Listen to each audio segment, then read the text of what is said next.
మనందరము మరి కృతజ్ఞతగా చదువుతాము. 4వ వచనం చదువుతాము, 5 చదవండి. వారు ఎదోము దేశంను చుట్టుకోవాలని తోరు కొండ నుండి ఎర్ర సముద్ర మార్గంగా సాగినప్పుడు మార్గాయాసం చేత జనుల ప్రాణము సమస్యని. కాగా ప్రజలు దేవుడికి మోషేకును విరోధంగా మాట్లాడి, ఈ అరణ్యముల చుట్టూ ఐగుప్తుల నుండి మీరు మమ్ము ఎందుకు రప్పిస్తుంది? ఇక్కడ ఆహారం లేదు, నీరు లేవు, చనిపసారులు లేని ఈ అన్నం మాకు అసహాయమైనది. అందుకు యెహోవా ప్రజలలోనికి పాపకర్ములైన సర్పములను పంపెను. అవి ప్రజలను కరువుగా ఇశ్రాయేలీయులు అనేకులు చనిపోయింది. కాబట్టి ప్రజలు మోషే యొద్దకు వచ్చి, మేము యెహోవాకును నీకును విరోధంగా మాట్లాడి పాపం చేస్తుంది. యెహోవా మా మధ్య నుండి ఈ సర్పములను తొలగించినట్లు ఆయనను వేడుకొనింది. మోషే ప్రజల కొరకు ప్రార్థన చేయగా యెహోవా, నీవు పాపకరమైన సర్పము వంటి ప్రతిమను చేయించి స్తంభం మీద పెట్టుము. అప్పుడు కరవబడిన ప్రతివాడును దాని వైపు చూచి బ్రతుకునని మోషేకు సెలవిచ్చింది.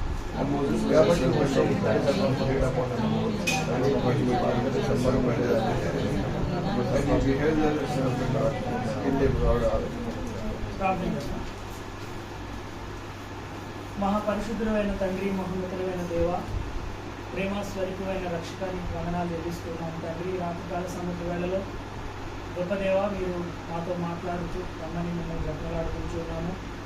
2-3 నా నామమున ఎక్కడ కూడింటారో వారు మధ్య ఉంటారని సెలవిచ్చారు. నేను వచ్చి మీ మధ్యన నివాసము చేతును సంతోషంగా నుండి పాటలు పాడేదని సెలవిచ్చారు.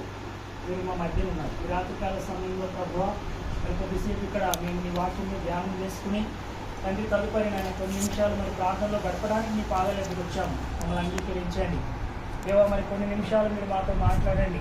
నన్ను మీ నోటిగా చేసుకుని ప్రభువా, మీరు ఏమైతే మాట్లాడమై ఉన్నారో మీ వాక్యం ద్వారా మాతో మాట్లాడమని బ్రతులాడుకుంటూ మీ స్వరము వినిపించమని వేడుకుంటూ మీకే వందనాలు, స్తుతులు, స్తోత్రాలు చెల్లిస్తూ మాట్లాడే దేవుడు మీరు కాబట్టి పరిశుద్ధం రాసుకునేలాగా సహాయం చేయండి. యేసు ప్రభువు నామమున బ్రతులాడుతూ వేడుకుంటున్నాము తండ్రి. ఆమేన్. వీరు ఎదోము దేశమును చుట్టుకోవాలని హోరు కొండ నుండి ఎర్ర సముద్ర మార్గంగా సాగినప్పుడు మార్గాయాసము చేత, అంటే ఎక్కువ దూరం ప్రయాణం చేసి తిరుగుబాటు చేయడం ప్రారంభించారు. మొదటిగా ఎవరి మీద తిరుగుబాటు చేస్తున్నారు? మొట్టమొదటిగా చాలా సందర్భాల్లో చూస్తే వీళ్ళు ఎప్పుడు కూడా దేవుని మీద తిరుగుబాటు, మోషే మీద తిరుగుబాటు. ఫస్ట్ ఆఫ్ ఆల్ ఏం చేసేవారు అంటే మొదట మోషే మీద, అహరోను మీద, వాళ్ళ మీద తిరుగుబాటు చేసేవారు. తర్వాత దేవుని మీద చేశారు. ఇక్కడ ఈ సందర్భంలో మొదటిగా దేవుని మీదే తిరుగుబాటు చేస్తున్నారు. రెండవదిగా మోషేకు విరోధంగా మాట్లాడుతూ ఉన్నారు. ఏం చెప్తున్నారు చూడండి. ఈ అరణ్యంలో చావడానికి చచ్చుటకు ఐగుప్తులో నుండి మమ్మల్ని ఎందుకు రప్పించింది? ఇక్కడ ఆహారం లేదు, నీళ్లు లేవు, చవి సారములు లేని ఈ అన్నము మాకు అసహ్యమైనది అంటున్నారు. దేవుడు పెట్టినటువంటి ఆహారము చవి సారం లేనిదని అంటున్నారు వీళ్ళు.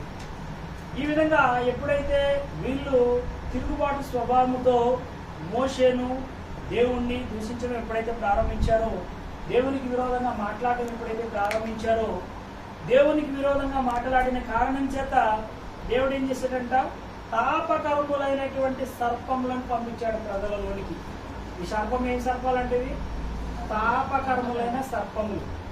తాపకరమైన సర్పములు అంటే ఇంగ్లీష్లో చక్కని మాట రాసి ఉంటుంది. అంటే అవి కరిస్తే అగ్ని లాంటి మంట పుట్టేటువంటి సర్పాలు అన్నమాట. తాపకరమైనటువంటి సర్పములు ఇవి ఈనాడు కూడా సమాజంలో ఉన్నాయి. మనం విలేజెస్లోకి వెళ్ళినప్పుడు కానీ, అరణ్యాల్లోకి వెళ్ళినప్పుడు కానీ ఈ పాములు కనిపిస్తాయి మనకు. వీటిని ఏమంటారంటే అగ్గి పొడలు అంటారు. మనకు ఒక చక్కని పేరు ఉంటుంది. గ్రామాల్లోకి వెళ్తే వాళ్ళు చెప్తారనమాట, అగ్గి పొడలు అంటారు. ఇవేంటంటే అరణ్యంలో ఉండేటువంటి పాములు. ఈ పాము కరిసిందంటే చాలా ఫాస్ట్గా నాగుపాము కంటే భయంకరమైనటువంటి మరణం చాలా ఫాస్ట్గా వస్తుంది. అందుకే నా చిన్నతనంలో ఎవరినైనా ఈ అగ్గిపొడ అనేటువంటి పాము కలిసినప్పుడు వాళ్ళు ఎవరు ఎట్టి పరిస్థితుల్లో కూడా ఏ మెడిసిన్ కూడా పనిచేసింది కాదు, వాళ్ళు చనిపోయేవారు ఆల్మోస్ట్. ఏమైందంటే అగ్గిపొడ కలిసిందని. ఈ అగ్గిపొడ అనేటువంటి పాము దీన్నే తాపకరమైన సర్పం అంటారు బైబిల్ గ్రంథంలో. ఏమంటారు? పైరి సర్పెంట్స్ అంటారు. అంటే అది కలిసిందంటే అగ్ని లాంటి మంటలు, అగ్నిలో వేసి కాలిస్తే ఎలాంటి మంటలు వస్తాయో అంత భయంకరమైనటువంటి మంటలు ఆ యొక్క కాటు వల్ల వస్తుంది. అలాంటి పాములనే ఈ తాపకరమైన సర్పములు, అంటే ఫైరీ సర్పెంట్స్ అంటారు ఇంగ్లీష్లో. వీటిని ఫైర్ అంటే ఏంటి? నిప్పు, కాల్చేటువంటి స్వభావం కలిగినటువంటి సర్పాలను దేవుడు ఏం చేశాడు? ఈ ప్రజల మధ్యకి పంపించాడు. పంపించిన తర్వాత ఈ పాములు ఎప్పుడైతే ఈ సర్పాలు, ఈ తాపకరమైన సర్పములు కలిసిన వెంటనే ఇశ్రాయేల్లో అనేకులు చనిపోయారు. దానివల్ల ఎప్పుడైతే శిక్ష మీదకి వచ్చిందో మానవుడు చేసేది ఏంటి? వెంటనే పశ్చాత్తాపం పడతాడు. పశ్చాత్తాపం, భయము, పాపం గుర్తొస్తుంది ముందు. ఎవరికైనా సరే మనకు ఒక శిక్ష వచ్చిందంటే, క్రైస్తవులకి, దేవుని పిల్లలకి మొట్టమొదటిగా వచ్చే ఆలోచన ఏంటంటే, నేను దేవునికి వ్యతిరేకంగా ఏదైనా పాపం చేశానా, దేవుని ప్రజలకు వ్యతిరేకంగా పాపం చేశానా, లేక దైవజనులకు వ్యతిరేకంగా ఏదైనా పాపం చేశానా, సంఘానికి వ్యతిరేకంగా ఏదైనా పాపం చేశానని ఏం చేస్తాడంటే తన హృదయంలో చూసుకుంటాడు, సరి చేసుకుంటాడు. ఇక్కడ వీళ్ళ పరిస్థితి కూడా అదే. వెంటనే ఏమైంది? వీళ్ళకి అర్థమైపోయింది, వీళ్ళు చేసిన పని అర్థమైపోయి అప్పుడు వచ్చి అంటున్నారు, మోషే దగ్గరికి వచ్చి ఏమంటున్నారు? వీళ్ళు వచ్చి ఏం చెప్తున్నారు? 7వ వచనంలో చూడండి. కాబట్టి ప్రజలు మోషే దగ్గరికి వచ్చి, మేము యెహోవాకును నీకును విరోధముగా మాట్లాడి పాపం చేసింది. వీళ్ళ యొక్క స్థితి తెలిసిపోయింది. వీళ్ళు ఏం చేశారో అర్థమైపోయింది, పాపం చేశామని అర్థమైపోయింది. ఎందుకంటే చెప్తున్నారు, ఒప్పుకుంటున్నారు, వీళ్ళు చేశారు, పాపం చేశారు కాబట్టి శిక్ష వచ్చింది. దేవునికి వ్యతిరేకంగా చేశారు, దేవుని సేవకుడికి వ్యతిరేకంగా చేశారు, అందువల్ల శిక్ష వచ్చింది. అప్పుడు మా మధ్య నుండి సర్పములను తొలగించినట్లు ఆయనను వేడుకొనమనేది. మోషే ప్రజల కొరకు ప్రార్థన చేయగా, యెహోవా నీవు తాపకరమైన సర్పము వంటి ప్రతిమను చేయించి స్తంభం మీద పెట్టుము, అప్పుడు కరవబడిన ప్రతివాడును దాని వైపు చూచి బ్రతుకునని మోషేకు సెలవిచ్చింది. కాబట్టి మోషే ఇత్తడి సర్పము ఒకటి చేయించి స్తంభం మీద దానిని పెట్టెను. అప్పుడు సర్పపు కాటు తిన్న ప్రతివాడు ఆ ఇత్తడి సర్పమును నిదానించి చూసినందున బ్రతికింది. సర్పపు కాటు తినటువంటి ప్రతి ఒక్కరు బ్రతకాలంటే ఏం చేయాలి? దేవుడు ఒక ఆల్టర్నేట్ చూపించాడు. ఏంటి ఆల్టర్నేటివ్? ఒక సర్పము, ఆ తాపకరమైన సర్పం ఏ విధంగా ఉందో అదే విధంగా ఒక సర్పాన్ని చేయించి ఒక స్తంభం మీద ఏం చేయమన్నాడు? దాన్ని ఒక స్తంభం మీద పెట్టుము, అప్పుడు కరవబడిన ప్రతి వాడును దాని వైపు చూసి బ్రతుకునని మోషేకు సెలవిచ్చాడు. ఆ ప్రకారమే మోషే ఏం చేశాడు? ఒక ఇత్తడి సర్పాన్ని చేశాడు. ఆ ఇత్తడి సర్పాన్ని చేసి ఆ ఇత్తడి సర్పాన్ని ఏం చేశాడు? ఒక స్తంభం మీద వేలాడదీశాడు. వేలాడదీసినప్పుడు వీళ్ళంతా ఏం చేశారంటే, ఈ సర్పపు కాటు తిరిగిన ప్రతి వాడును ఆ ఇత్తడి సర్పమును నిదానించి చూసినందున బ్రతికి. దేన్ని చూసి బ్రతికారు పిల్లలు? ఇప్పుడు ఇక్కడ మనం చాలా జాగ్రత్తగా గమనించాల్సిన విషయం ఉంది. సర్పమును చూసి బ్రతికారా, లేక ఏం చూసి బ్రతికారు? మోషే ఒక ఇత్తడి సర్పాన్ని చేయించాడు.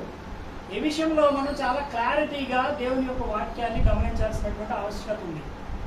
ఇత్తడి సర్పమును మోషే చేయించి ఒక స్తంభం మీద పెట్టాడు. దాన్ని నిదానించి చూసినటువంటి ప్రతివాడు కూడా, సర్పపు కాటు తిరిగిన ప్రతివాడు దానిని నిదానించి చూసినప్పుడు బ్రతికారు. అంటే దేన్ని చూశారు? సర్పాన్ని చూసి బ్రతికారా? ఇత్తడి సర్పాన్ని చూసి బ్రతికారా? లేక అక్కడ స్తంభాన్ని చూసి బ్రతికారా? దేన్ని చూసి బ్రతికారా అనేది మనం చాలా జాగ్రత్తగా ఆలోచించాలి. అయితే మనలో క్రైస్తవులలో ఆనాటి నుంచి ఈనాటి వరకు ఉన్నటువంటి సందర్భం ఏంటంటే, భయంకరమైన పరిస్థితి ఏంటంటే, మనము కాన్సెప్ట్ మర్చిపోతాము, కాంటెక్స్ట్ వైపు వెళ్తూ ఉంటాం సాధారణంగా. ఇక్కడ కూడా ఇశ్రాయేలు ప్రజలు ఏమనుకున్నారంటే, ఒక సర్పము, ఇత్తడి సర్పం చూసాము, ఆ ఇత్తడి సర్పాన్ని చూసే మేము బ్రతికామని చెప్పేసి అనుకున్నారు. కానీ ఇత్తడి సర్పం దేనిని సూచిస్తూ ఉంది? ఇత్తడి సర్పం యొక్క ఆ యొక్క గుర్తు దేనిని మనకు సూచిస్తూ ఉంది? యేసుప్రభువు వారు కూడా ఇదే మాట చెప్తారు. యోహాను సువార్తలో, యోహాను సువార్త 3వ అధ్యాయము 14వ వచనం ఒకసారి మనం చదివినట్లయితే, యోహాను సువార్త 3వ అధ్యాయము 14వ వచనం చూడండి. ఒకసారి చదవండి. ఆ మాట చదివితే అక్కడ యేసుప్రభువు వారు స్వయంగా మోషే సర్పము ఎలా ఎత్తెనో అలాగే విశ్వసించు ప్రతివాడును నశింపక ఆయన ద్వారా నిత్యజీవం పొందినట్లు మనుష్య కుమారుడు ఎత్తబడవలసి ఉన్నది. మోషే అరణ్యంలో సర్పాన్ని ఎత్తాడు, ఇత్తడి సర్పాన్ని ఎత్తాడు. ఇత్తడి మనందరికీ తెలుసు, విమోచనకు సాదృశ్యంగా ఉందండి. అయితే ఈ ఇత్తడి సర్పాన్ని చూసి ఎలాగైతే మరి ప్రజలు బ్రతికారని భావిస్తున్నారో, వీళ్ళ యొక్క మనసంతా, ఇశ్రాయేలు ప్రజల మనసంతా ఏమనుకున్నారంటే, ఈ ఇత్తడి సర్పాన్నే చూసాము కాబట్టి ఇత్తడి సర్పమే మనం బ్రతికించింది అనేటువంటి ఒక విధమైన దుర్బాధలోకి వెళ్ళిపోయారు వాడు. నిజానికి అక్కడ వాడు ఇత్తడి సర్పాన్ని చూసి నంత మాత్రం వాడు బ్రతకలేదు. ఇత్తడి సర్పం దేని సూచిస్తుంది?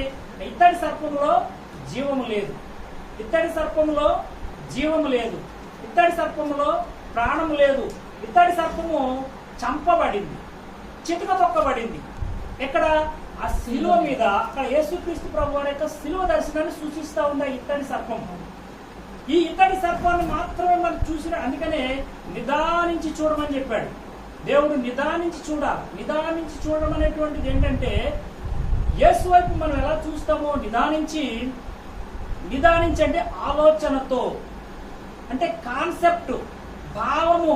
దేవుడు చెప్పిన భావం ఏంటి, ఏ భావంతో చెప్పాడు, ఏ ఉద్దేశంతో చెప్పాడు అనేటువంటిది మనం గమనించి ఆ సర్పాన్ని చూసినట్లయితే అక్కడ మనకి ఏం కనిపిస్తుందంటే ఈ సర్పము చంపబడింది, ఈ సర్పము చంపబడింది, ఈ సర్పము నలగొట్టబడింది, ఈ సర్పము చిలుకగొట్టబడింది. చిలుకగొట్టబడి ఎక్కడ? స్తంభము మీద వేలాడుతూ ఉంది. ఈ సంఘటన దేని మనకు సూచిస్తుందంటే యేసుక్రీస్తు ప్రభువారు శిలువ మ్రాను పైన శిలువలో సైతానుకి అదే విధంగా ఇత్తడి సర్పంని ఏ విధంగా అయితే వేలాడదీశాడో చూద్దామని. యెషయా గ్రంథము 27వ అధ్యాయము 1వ వచనం.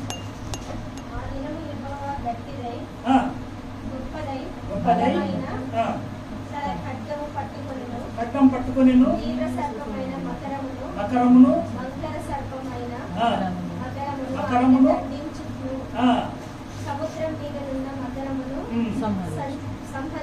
సంహరించును. ఏ దినమున? ఆ దినమున. ఆ దినము ఏ దినము? శిలువ దినము. యేసుక్రీస్తు ప్రభు వారు శిలువ ఎక్కేటువంటి ఆ దినమున ఆ యొక్క సర్పాన్ని, ఆ వంకర సర్పాన్ని, ఆ యొక్క భయంకరమైనటువంటి సాతానుకు సాదృశ్యమైన ఆ సర్పాన్ని ఆయన చితక తొక్కి శిలువ మీద నుంచి దానిని వేలాడదీస్తాడు.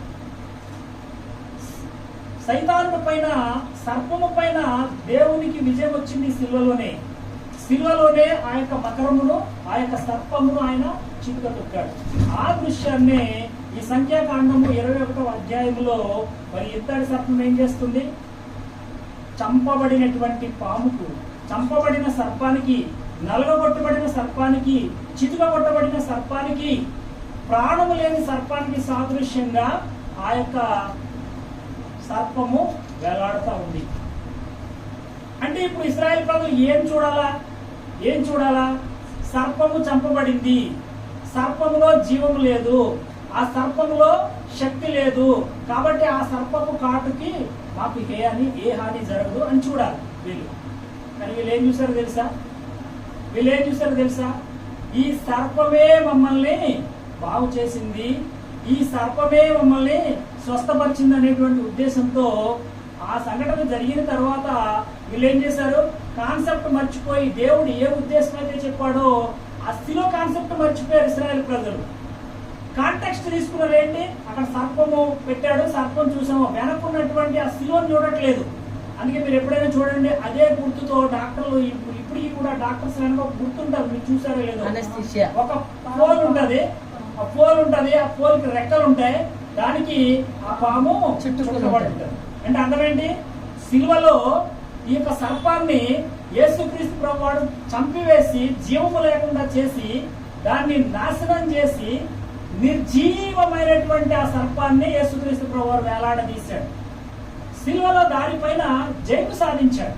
దానికి సాదృశ్యంగానే ఈ యొక్క డాక్టర్స్ గుర్తు కానీ ఆ యొక్క సంఖ్యాకాండంలో నుంచే ఈ యొక్క ఇన్స్పిరేషన్ ని, ఈ యొక్క ముద్రను డాక్టర్స్ కూడా తీసుకున్నారు. కాబట్టి పిల్లరా, ఇశ్రాయేల్ ప్రజలు ఏం చూడాలి? శిలువను చూడాలి. శిలువ దృశ్యాన్ని ఆనాడు తండ్రి అయిన దేవుడు మోసే ద్వారా ముందుగానే శిలువ దృశ్యాన్ని అక్కడ ఎన్ని వందల సంవత్సరాల క్రితం జరిగిందో తెలిసింది. సుమారు 1400 క్రీస్తు పూర్వం 1400 సంవత్సరంలో ఈ సంఘటన జరిగింది. క్రీస్తు పూర్వం 1400 అంటే 1400 సంవత్సరాల్లో కరెక్ట్గా అది ఈ సంఘటన జరిగిందనమాట. ఈ యొక్క ఇత్తడి సర్పాన్ని మోసే ఒక స్తంభం మీద వేలాడదీసిన సంఘటన క్రీస్తు పూర్వం 1400 కాలంలో జరిగింది. అయితే ఇశ్రాయేల్ ప్రజలు ఏం చేశారో తెలుసండి? అలాగే వాళ్ళు కూడా అపోహపడ్డారు. శిలువ దృశ్యాన్ని చూడకుండా కేవలము సర్పమే మమ్మల్ని స్వస్థపరిచింది అనుకుని ఏం చేశారు? ఆ సర్పాన్ని వాళ్ళు ఒక దేవతగా చేసుకుని వాళ్ళు ఏం చేశారు తెలుసా? సుమారు 700 సంవత్సరాల కాలము ఆ సర్పాన్ని పూజ చేస్తూ వచ్చారు. చూడండి ఒకసారి 2వ రాజుల గ్రంథంలో ఆ చక్కని మాట ఉంటుంది. 2వ రాజుల గ్రంథం 18వ అధ్యాయంలో సంఘటన రాయబడి ఉంటుంది. 18వ అధ్యాయం 4వ వచనం చదువుతాం. ఉన్నత స్థలములను కొట్టివేసి విగ్రహములను పగులగొట్టి దేవతా స్తంభములను పడగొట్టి మోషే చేసిన ఇత్తడి సర్పమును చిన్న భిన్నములుగా చేసెను. దానికి ఇశ్రాయేలీయులు నెహుష్టానను పేరు పెట్టి దానికి ధూపము వేయుచు వచ్చి ఉంది. అబ్బా, చూసారండి, హిజ్కియా పరిపాలనకు వచ్చింది క్రీస్తు పూర్వం 741 క్రీస్తు పూర్వంలో పుట్టాడు. ఆయన పరిపాలనకు వచ్చింది ఆల్మోస్ట్ క్రీస్తు పూర్వం 729 ఆ ప్రాంతంలో ఆయన పరిపాలనకు వచ్చాడు. అంటే 1400 క్రీస్తు పూర్వం 1400లో మోసే చేయించినటువంటి ఇత్తడి సర్పాన్ని 700 సంవత్సరాల వరకు ఇశ్రాయేల్ ప్రజలు ఏం చేస్తున్నారు? దాన్ని మోసుకుని దాన్ని పూజ చేస్తూ ధూపం వేస్తూ వస్తున్నారంట. అదే సర్పాన్ని దానికి ఏం పేరు పెట్టారంట? నెహుష్టాన్ అనే ఒక పేరు పెట్టారండి. నెహుష్టాన్ అనే పేరు పెట్టి ఇన్ని వందల సంవత్సరాలు, సుమారు 700 సంవత్సరాలు దాన్ని పూజిస్తున్నారు. ఎందుకు పూజిస్తున్నారు వాళ్ళు? ఈ ఇత్తడి సర్పమే మమ్మల్ని ఆనాడు అరణ్యములో తాపకరమైన పాములు మా పితరులను కలిసినప్పుడు, కాటు వేసినప్పుడు, ఆ కాటు నుంచి, ఆ మరణం నుంచి ఈ ఇత్తడి సర్పమే మమ్మల్ని రక్షించింది అనుకుని దాని ప్రతిమను, ఆ ఇత్తడి సర్పపు ప్రతిమను వీళ్ళు సీక్రెట్ గా మోసేకి తెలియకుండా, ఆరోగ్యం తెలియకుండా, ఎవరికి తెలియకుండా దాచిపెట్టుకుని దానిని 700 సంవత్సరాలు ధూపం వేస్తూ ఆరాధిస్తూ వస్తున్నారు. అంటే ఏ పట్టుకున్నారు వీళ్ళు? కాంటెక్స్ట్ పట్టుకున్నారు కానీ కాన్సెప్ట్ పట్టుకోలేదు. ఆ పోలు ఏమైపోయింది? ఆ పోలు అనుకున్న శిలువ దృశ్యం ఏమైపోయింది? ఆ శిలువ త్యాగం ఏమైపోయింది?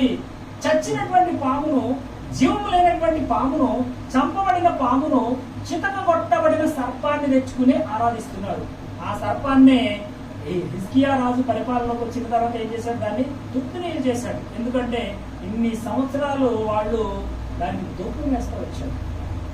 నిదానించి చూడమంటే వీళ్ళు నిదానించి శిలువ దృశ్యాన్ని చూడకుండా మరి నిజంగా ఎంత భయంకరమైన రీతిలో వాళ్ళు దానినే ఆ యొక్క ప్రతిమనే విగ్రహంగా చేసుకుని ఆరాధిస్తూ వచ్చారు. ఇవాళ క్రైస్తవ జీవితాలు కూడా అలాగే ఉంది. దేవుడు చెప్పినటువంటి కాన్సెప్ట్ మర్చిపోయి కాంటెక్స్ట్ తీసుకుని సందర్భాన్ని తీసుకుని అసలు భావం ఏంటి, ఏ భావంతో దేవుడు చెప్పాడనేటువంటి వాక్యాన్ని అర్థం చేసుకోకుండా కాన్సెప్ట్ మర్చిపోయి క్రైస్తవులు ఎలా అయిపోయారంటే కాంటెక్స్ట్ క్రైస్తవులు అయిపోయారు. కాంటెక్స్ట్ క్రిస్టియన్స్, సందర్భానుసారంగా క్రైస్తవులు. కాన్సెప్ట్ మర్చిపోతున్నారు. భావన, దేవుడు యేసుక్రీస్తు ప్రభువు చెప్పిన భావం ఏంటి, ఉద్దేశం ఏంటి, ఏ ఉద్దేశంతో యేసుక్రీస్తు ప్రభువు సిలువనెక్కాడు, ఏ ఉద్దేశంతో సిలువపై మరణించాడు, ఆ ఉద్దేశం ఏంటి? ఆ ఉద్దేశం మర్చిపోతారు. ఇవాళ క్రైస్తవులు చూస్తే ఆనాడు ఇశ్రాయేల్ ప్రజలు ఎలా అయితే ఉన్నారో అలాగే కాన్సెప్ట్ మర్చిపోయి కాంటెక్స్ట్ ఏంటి, మనకి క్రైస్తవులు ఎందుకు యేసుక్రీస్తు ప్రభువుని నమ్ముకోవాలి? ఆ కాన్సెప్ట్ ఏంటి? కాన్సెప్ట్ పరలోకం. పరలోకం అనే కాన్సెప్ట్, నిత్య జీవం అనే కాన్సెప్ట్ మర్చిపోయి కాంటెక్స్ట్ ఏంటి? దేవుణ్ణి నమ్ముకుంటే మనం దీవించబడతాం, దేవుణ్ణి నమ్ముకుంటే ఆశీర్వదించబడతాం, దేవుణ్ణి నమ్ముకుంటే మనకి ఏదో మేలు జరుగుతుంది, ఉపకారం జరుగుతుంది, దేవుణ్ణి నమ్ముకుంటే స్వస్థపడతాము. ఇట్లాంటి ఆ పరిస్థితి, ప్రాస్పరిటీతో కూడినటువంటి పరిస్థితి వాళ్ళ లోకంలోకి వచ్చేసింది. కాబట్టి పిల్లగా మనము ఎప్పుడు కూడా దేవుని యొక్క ఉద్దేశం ఏంటి, దేవుడు ఏ భావముతో, ఏ ఉద్దేశముతో శిలువపై మరణించాడు, ఆ కాన్సెప్ట్, ఏ కాన్సెప్ట్? పరలోకమే మన కాన్సెప్ట్. పరలోక రాజ్యంలో మనం ప్రవేశించాలి. మన అంతిమ గోలు పరలోక రాజ్యం. ఆ కాన్సెప్ట్ మర్చిపోయి ఈనాడు క్రైస్తవుల లోకంలో ఎక్కడ చూసినా మనకి ఏదో దేవుడు నమ్ముకుంటే, క్రీస్తు నమ్ముకుంటే ఏదో వస్తుంది, మనకి ఏదో వస్తుంది. కాబట్టి ఇలాగే మనం కూడా యేసు ప్రభువు యొక్క శిలువ దృశ్యాన్ని మర్చిపోయి మనం కూడా ఒక విగ్రహాన్ని పెట్టుకుంటున్నాం. ఆనాడు వాళ్ళు నెహుష్టానని ఆ యొక్క విగ్రహాన్ని ఎలా పెట్టుకున్నారో అలాగే మనం కూడా మన జీవితంలో కూడా ఏదో విగ్రహం దేవునికి దూరం అయిపోవడం. ఇశ్రాయేల్ ప్రజలు అలాగే దూరం అయిపోయారు, 100 సంవత్సరాలు దూరం అయిపోయారు. కారణం ఏంటి? వాళ్ళు అసలు విషయం మర్చిపోయారు, పక్కదారి పట్టేశారు. శిలువ దృష్టి మర్చిపోయారు, సర్పం వైపు అడుగులు వేశారు. కాబట్టి మన జీవితాలు కూడా అలాగే ఉన్నాయి. మనం దేవుడు నమ్ముకున్న వాళ్ళం, ఇశ్రాయేల్ ప్రజలాగా మనం కూడా ఈనాడు క్రీస్తు రక్తం ద్వారా మనం కూడా ఇశ్రాయేల్ ప్రజలుగా మార్చబడిన వాళ్ళమే. మనం కూడా ఇశ్రాయేలీలు అయ్యాం, దేవుడు నమ్ముకున్నాం. కానీ ఏంటి మన కాన్సెప్ట్ ఏంటి? ఇప్పుడు ఏమైపోయింది మన కాన్సెప్ట్ ఏంటి? పరలోకం అనే కాన్సెప్ట్ భావన మర్చిపోయి, పరలోక రాజ్యం అనే భావన మర్చిపోయి, దేవుని రాజ్యం అనే భావన మర్చిపోయి, దేవుని యొక్క వాక్యం అనే భావన మర్చిపోయి, సువార్త అనే భావన మర్చిపోయి, మనం ఎంతసేపు ఏంటంటే ఏంటి మన పరిస్థితి ఏంటి, మనం ఏం చేస్తున్నాము, ఎంతసేపు మనం వెల్ఫేర్ సువార్త, ఎంతసేపు మనం ఏదో విధంగా మనము దేవుడు అంటే మన లాభం కలగాలి, దేవుడిని మన లాభానికి వాడుకుంటున్నాం, దేవుడిని మనం దేనికి వాడుకుంటున్నాం, లాభానికి వాడుకుంటున్నాం, దేవుడిని మన అవసరాలకు వాడుకుంటున్నాం, దేవుడిని మనం ఎంతసేపు కూడా దేనికి వాడుకుంటున్నాం, మన అవసరాలు తీర్చడానికి, మన అక్కలు తీర్చడానికి, మన యొక్క మన స్వలాభాల కోసము దేవుడిని మనం వాడుకునే పరిస్థితి వచ్చేసింది. అంటే ఎలా రివర్స్ అయిపోయిందంటే దేవుని కొరకు వాడబడాల్సినటువంటి మనము దేవుడిని మనకు వాడుకుంటున్నాం. అంటే రివర్స్ అయిపోయిందంతా. మనం దేవుని కొరకు వాడబడాలి, దేవుని పని కొరకు వాడబడాలి, దేవుడిని స్తుతించడానికి ఆరాధించడానికి వాడబడాలి, దేవుని మాట ప్రకటించడానికి వాడబడాలి.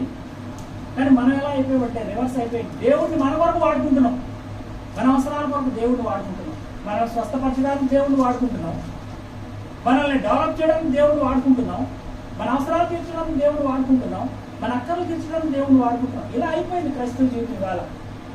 కాబట్టి పిల్లరా మనం గమనించాల్సింది ఏంటంటే ఇశ్రాయేలు ప్రజలు చేసిన పొరపాటు మనం చేయడానికి వీల్లేదు.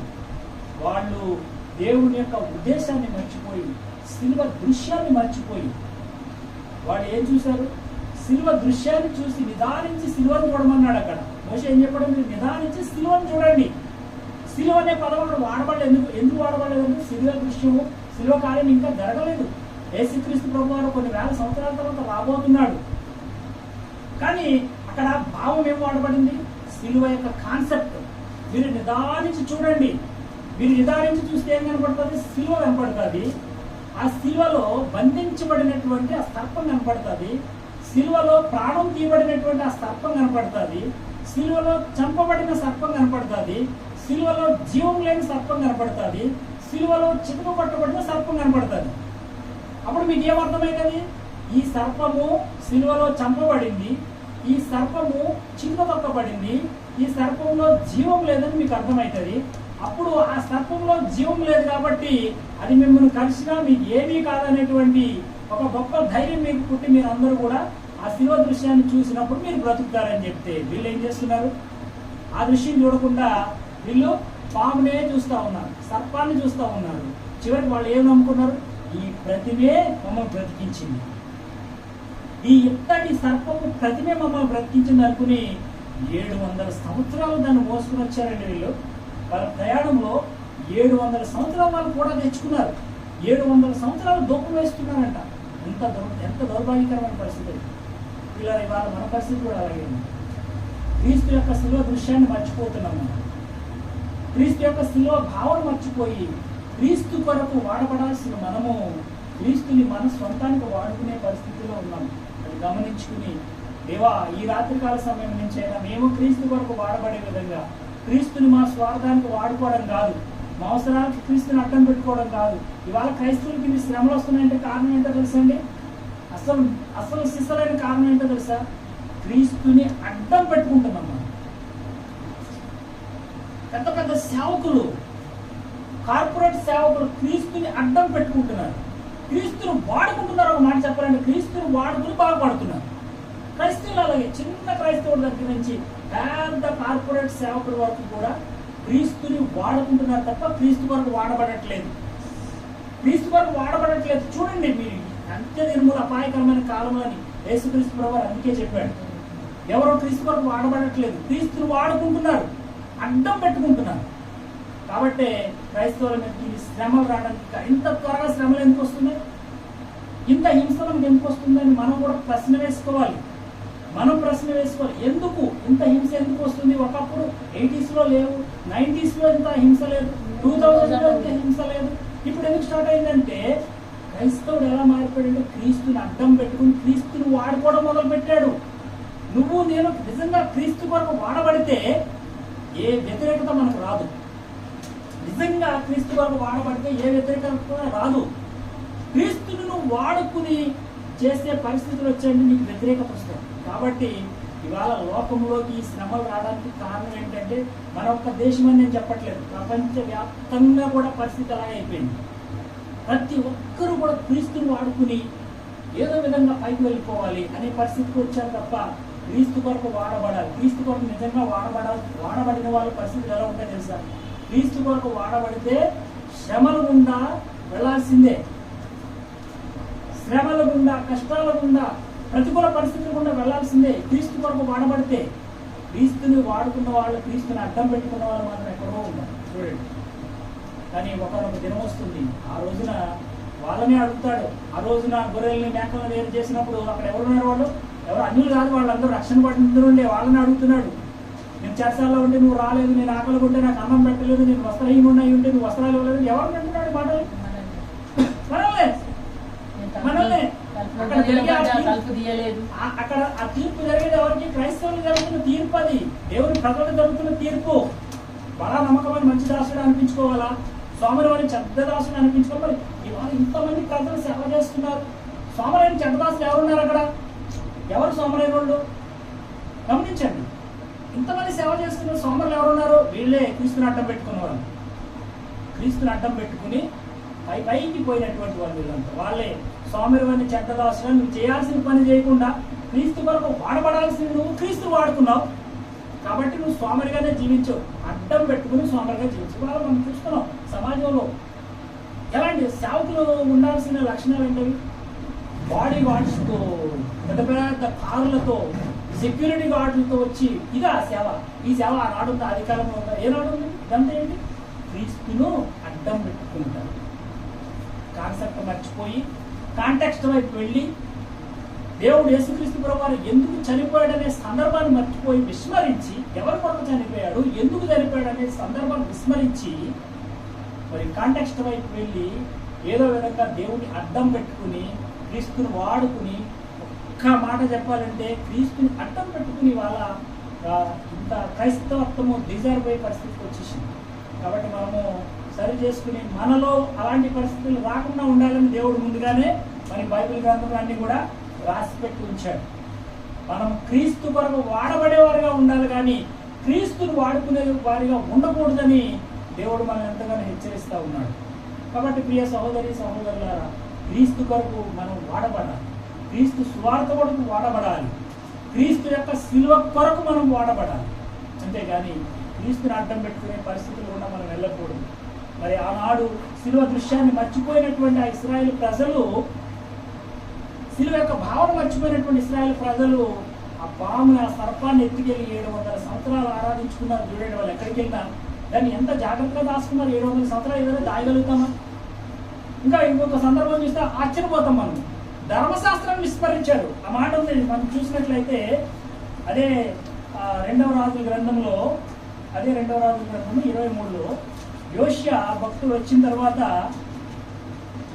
2వ రాజుల గ్రంథము 23వ అధ్యాయం చూడండి ఒకసారి.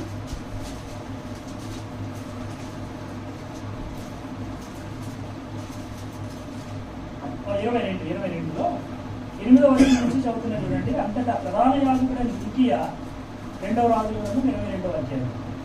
అంతటా ప్రధాన యాజకుడైన హిజ్కియా, యెహోవా మందిరమందు ధర్మశాస్త్ర గ్రంథము నాకు దొరికెనని షాఫాను అను శాస్త్రితో చెప్పి ఆ గ్రంథమును షాఫానునకు అప్పగించాను. చూసారు ఇక్కడ పరిస్థితి ఎలా ఉందో? క్రైస్తవుల పరిస్థితి. ధర్మశాస్త్ర గ్రంథాన్ని వదిలిపెట్టేశారు. ఈ నెహుష్టాన్ అనేటువంటి ఒక సర్పపు విగ్రహాన్ని తెచ్చుకున్నారు. ధర్మశాస్త్ర గ్రంథాన్ని మర్చిపోయి ఇన్ని 100 సంవత్సరాలు ధర్మశాస్త్రాన్ని మర్చిపోయారు. మోసే ధర్మశాస్త్రాన్ని పక్కన పడేశారు. ఈ యోషియా ఆయన హిజ్కియా తర్వాత మరి వచ్చినటువంటి రాజు హిజ్కియాకి మునిమనుడు అంటారు. గ్రేట్ గ్రాండ్ సన్ అవుతాడు యోషియా. హిజ్కియా కాలంలో ఆ యొక్క నెహుష్టాన్ అనేటువంటి సర్పాన్ని ఆయన పగలగొట్టి పుత్రీలు చేసేసాడు. ఇక్కడికి వచ్చేసరికి వీళ్ళు మొత్తం ధర్మశాస్త్ర గ్రంథాన్ని మర్చిపోయారు. నేను త్వర అంటారు. మనకి యెహోషువ గ్రంథంలో మొట్టమొదటిసారి కనబడుతుంది అన్నమాట. ఇది ఏం చేశారు వీళ్ళు? మర్చిపోయారు, దీన్ని మర్చిపోయారు, కానీ ఆ విగ్రహాన్ని పట్టుకు తిరుగుతూ ఉన్నారు. కాబట్టి ఇక్కడికి వచ్చిన తర్వాత ఇది సుమారు 609వ సంవత్సరంలో యోషియా పరిపాలన వచ్చినప్పుడు 609వ సంవత్సరంలో వచ్చాడు. అంటే సుమారు హిజ్కియా కంటే 100 సంవత్సరాల తర్వాత వచ్చాడు ఈయన. అప్పుడు ఈ గ్రంథం బయటపడింది. ఈ గ్రంథం బయటపడినప్పుడు 11వ వచనం చూడండి. రాజు ధర్మశాస్త్రం గల ఆ గ్రంథపు మాటలు విన్నప్పుడు తన బట్టలు చింపుకున్నాడు. ఎందుకు బట్టలు చింపుకున్నాడు? అందులో ఉన్నది ఏది కూడా వీళ్ళు పాటించట్లేదు. ఎప్పుడో మర్చిపోయారు, సుమారు 800 సంవత్సరాల కింద మర్చిపోయారు. ఈ ధర్మశాస్త్ర గ్రంథాన్ని ధ్యానం చేయడము, ఈ పాటించడము, దేవుని యొక్క ధర్మశాస్త్రం ప్రకారం నడుచుకోవడము 800 సంవత్సరాల కింద మర్చిపోయారు వాళ్ళు. మర్చిపోయి ఎంతసేపు ఈ విగ్రహాన్ని పట్టుకునే తిరుగుతున్నారు తప్ప, ఈ సర్పాన్ని పట్టుకుని ఇత్తడి సర్పాన్ని పట్టుకుని తిరుగుతున్నారు. ఆ యొక్క సర్పానికి ధూపం వేస్తున్నారు తప్ప అసంసిద్ధులైన దేవుడిచ్చిన మాటలు, దేవుని మాటలు, ధర్మశాస్త్ర గ్రంథాన్ని విడిచిపెట్టేశారు. అది యోషియా దగ్గరికి వచ్చిన తర్వాత యోషియా గ్రంథంలో ఈ మందిరాన్ని శుభ్రం చేస్తున్నప్పుడు షాపాన్ అనేటువంటి వ్యక్తికి ఇది దొరికితే పట్టుకొచ్చాడు. అది ఏంటో కూడా ఆయనకి తెలియలేదు. వచ్చి అయ్యా ఇదేదో బుక్ ఉంది చూడండి, ఇదేదో పుస్తకం దొరికింది, నాకు ఈ చుట్ట దొరికింది, ఇదేంటో చూడండి అంటే అది ఆయన చదివించుకున్నప్పుడు అందులో ఉన్నటువంటి ఆజ్ఞలు చదివి బట్టలు చింపి, అయ్యో దేవా ఇంత దుర్భరమైన జీవితం జీవిస్తున్నాము, సుమారు 800 సంవత్సరాల నుంచి మా బ్రతుకులా అయిపోయిందని ఆయన ఎంతో పశ్చాత్తాపడినట్లుగా చూస్తాం. కాబట్టి పిల్లరా, దేవుని గ్రంథాన్ని విడిచిపెట్టేసి ఒక ఇత్తడి సర్పాన్ని పట్టుకుని వాళ్ళు ఆరాధన చేసుకుంటూ తిరుగుతూ ఉన్నారు. ఇవాళ క్రైస్తవ జీవితంలో కూడా ఇలాంటి పరిస్థితులు ఉన్నాయి. మన గ్రంథాన్ని విడిచిపెడతాం, కాన్సెప్ట్ విడిచిపెడతాం, మనం ఏం చేస్తాం? దేవుని వాక్యాన్ని విడిచిపెడతాం, దేవుని మాట విడిచిపెడతాం. కానీ మనం ఏమంటాము? దేవుణ్ణి అడ్డం పెట్టుకుని బ్రతికేటువంటి పరిస్థితులు ఉంటాయి. కాబట్టి పిల్లరా, మనము ఎలా ఉన్నాం? ఏదో ఒక విగ్రహం మనల్ని అడ్డుకుంటూ ఉంటుంది. ఆనాడు ఆ నిల్చుటాన్ అనేటువంటి విగ్రహం దేవునికి దూరం చేసింది వాళ్ళు ఇశ్రాయేలు ప్రజల్ని. అలాగే మనకి కూడా ఏదో విగ్రహం ఉంటుంది. ఆ విగ్రహం ఏ రూపంలోనే ఉండొచ్చు, మనం చెప్పాల్సిన పని లేదు. ఏదో విగ్రహం అంటే మనకు పెద్ద బొమ్మ అవ్వాల్సిన పని లేదు. క్రైస్తవులకు రకరకాల విగ్రహాలు ఉంటాయి. మన ఇంట్లో మన భార్య ఒక విగ్రహంగా మారుతుంది, భర్త ఒక విగ్రహంగా మారుతాడు, మన ఉద్యోగంలో ఒక విగ్రహం, మన వృత్తి ఒక విగ్రహం, లేక మనకు డబ్బో లేకపోతే ఇంకోటో ఏదో ఉంటుంది విగ్రహంగా మారిపోయి మనం ఏం చేస్తాము? దేవుని యొక్క కాన్సెప్ట్ విడిచిపెట్టేసి ఈ విగ్రహం వైపు వెళ్ళిపోతాం. కాబట్టి అటువంటి పరిస్థితులు కూడా మనం ఇవాళ బయటికి రావాల్సినటువంటి అవసరం ఉంది. ఎందుకంటే మనకు శిక్ష రాకమునిపే, దేవుని యొక్క హస్తము మన మీద పడకమునిపే సరి చేసుకుని దేవునికి ప్రాధాన్యత ఇవ్వాల్సినటువంటి పరిస్థితులు ఉన్నాయి. ఎట్టి పరిస్థితుల్లో కూడా కాన్సెప్ట్ మర్చిపోయి మనం కాంటెక్స్ట్ వైపు వెళ్ళడానికి వీల్లేదు.